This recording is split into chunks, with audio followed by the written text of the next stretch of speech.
So welcome back to Cross Country. Is the mainstream media doing a disservice to the American people?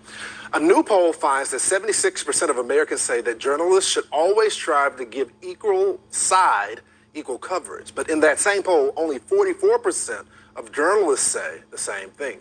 Now, this comes at a time when the trust in the media and overall news consumption rates are in the gutter. So I took to the streets to find out what the average day American thinks of the media at large. Watch. Is the media doing a good job? Not really. Do you think the media is doing a great job? Not with the Biden presidency, no. Do you think the media is doing a good job in telling the truth to the American people? No. No? It's all a lie. I think they're honest. I think they have to use a tactic to pull the people in to listen to them. So they honest, but they honest in a roundabout way. Do you feel like they tell the truth, or do they have their own agenda? They, of course, have their own agenda. Well, sometimes there's people making up any kind of rumor. Fake news? Yeah. They lead people in their own direction instead of the direction they need to go.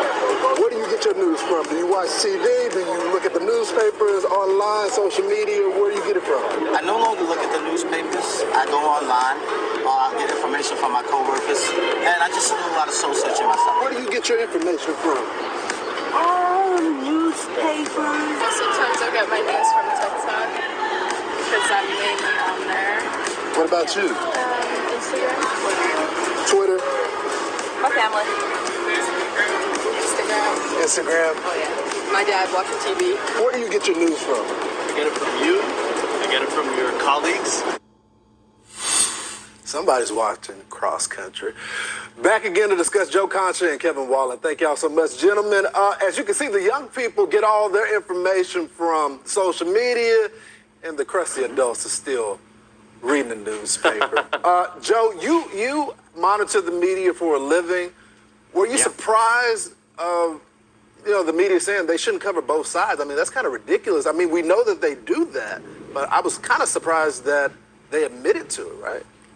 Indeed, Lawrence, and watching your package, or at least the clips from it, from that man on the street, that was from New York. It wasn't from Alabama or Wyoming or from Texas, right? This is the perception in a very liberal area that looked like, where were you, Union Square, like downtown around 14th Street? Well played. You got it, Union Square.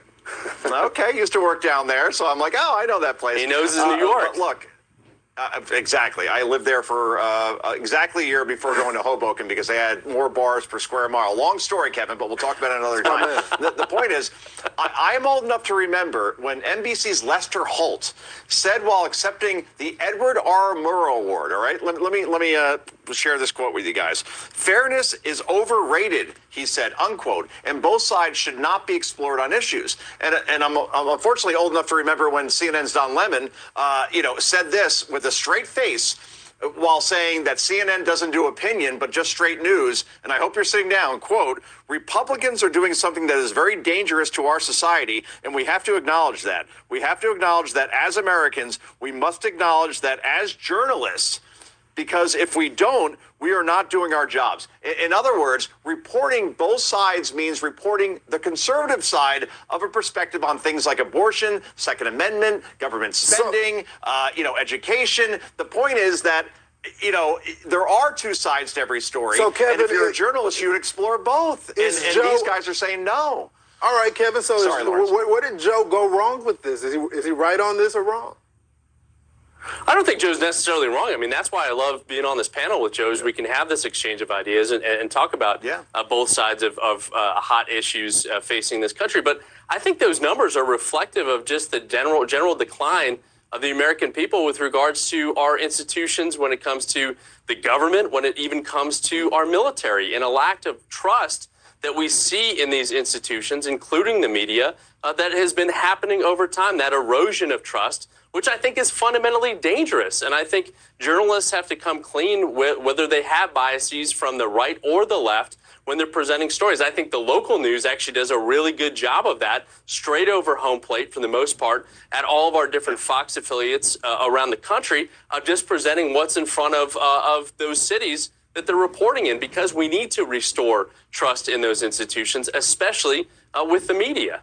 I guess what I would say, Joe, Don't you think the media is responsible, though, for the divide and the lack of trust in our institutions because they don't cover stories fairly?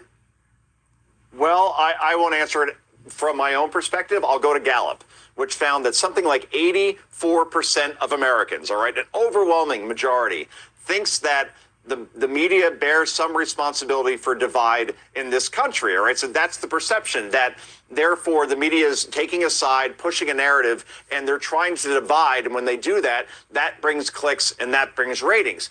And look, 80% of independent voters, according to Axios, think that news stories are being reported, at least fake or false, sometimes, and the people that are doing it, the journalists that are doing it, know they are pushing that narrative. Yeah. In other words, it's not human error, they're literally trying to push something on the news consumer.